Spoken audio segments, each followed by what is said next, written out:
Hi everyone, this is Lynn and welcome back to the Crafty Meraki YouTube channel. Today I'm combining the Odd Couple stamp set from my favorite things with the dancing feathers from Crafty Meraki.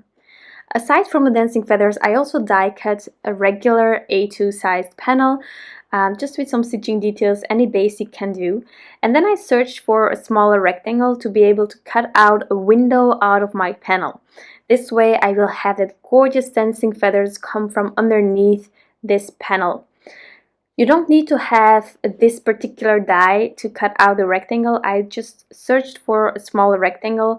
You can also cut it out using your craft knife if you don't have any dies in this case, but I'm just the worst with a craft knife, so I tend to search every time for a specific die whenever I need to. I'm going to trace this window on top of the Dancing Feathers panel just because later on I will be adding some ink blending over there and I just needed to know where I need to cover this background.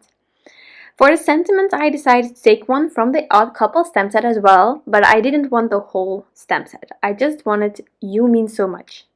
Why? Because I think it's more general and well, I think it's just everyone means a lot to everyone, I think. And of course there are degrees in it, but I mean everyone is worth it. And well, this way it's just more general. You can always mask your stamps off if you want to have just a partial sentiment. You can also snip sentiments in half if you need to, but I cannot handle that. I have issues with that, but you do you. If you are okay with that, then you just snip it. You can still place them next to each other and have the complete sentiment this way, but I just prefer masking off my sentiment and having everything in its entirety in my stamp set. Now for the coloring, I just took this one image. If you know me, you know that I have like a soft spot for images with balloons, and this is just an adorable mouse holding these two heart balloons, and I just love it. I decided to go with purple on the hearts because I wanted to incorporate purple in the background as well, so that's how I try to mix and match and have sort of the same colors return in my card designs. So from time to time a bit tip to tip method here to have that that gorgeous transition between all of the colors, and then I'm on to the little mouse here. Just really simple coloring, using some standard colors that I use all the time for the inside of the ears and the nose and tails, E13 and E11, and then I will do a warm gray mouse, but you can give it any color you want.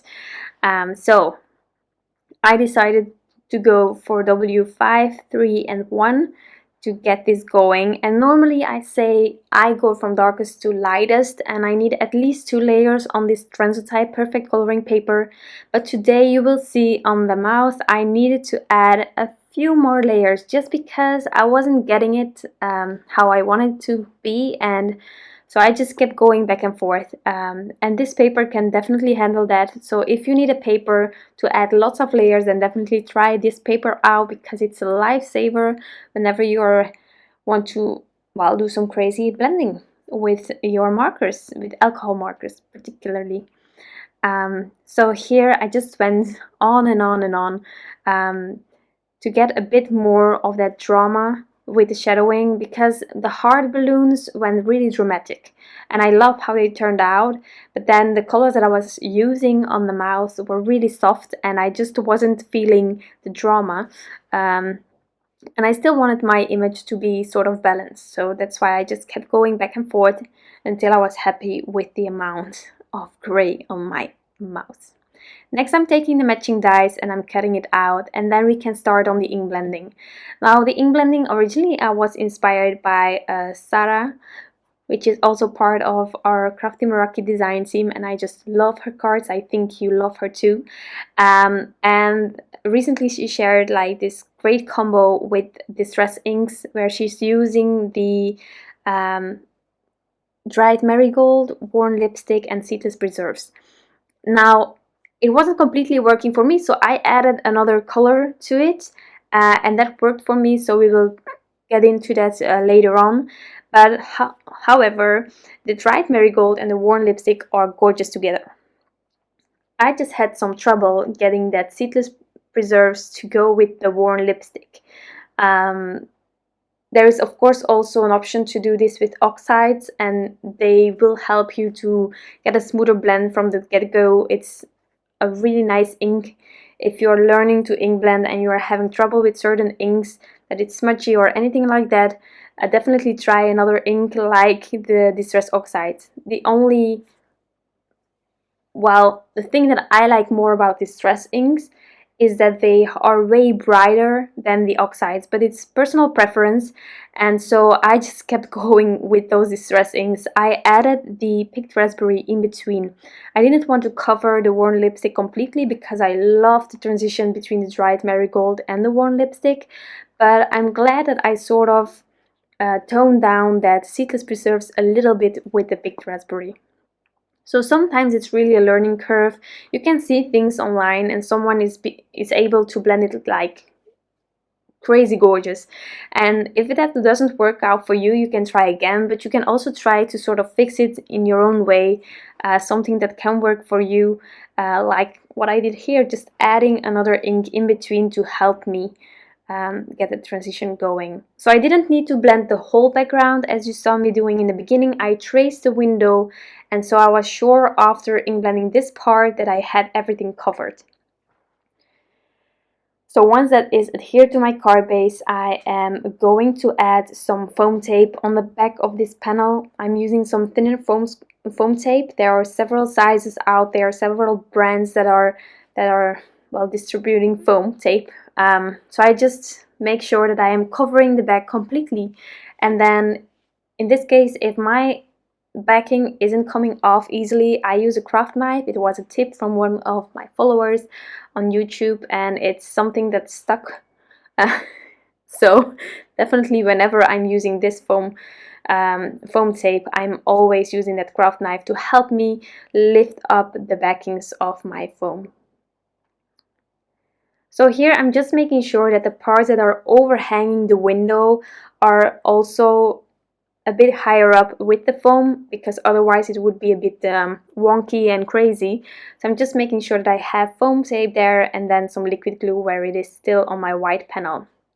Something that would be really cool is to add shaker in here.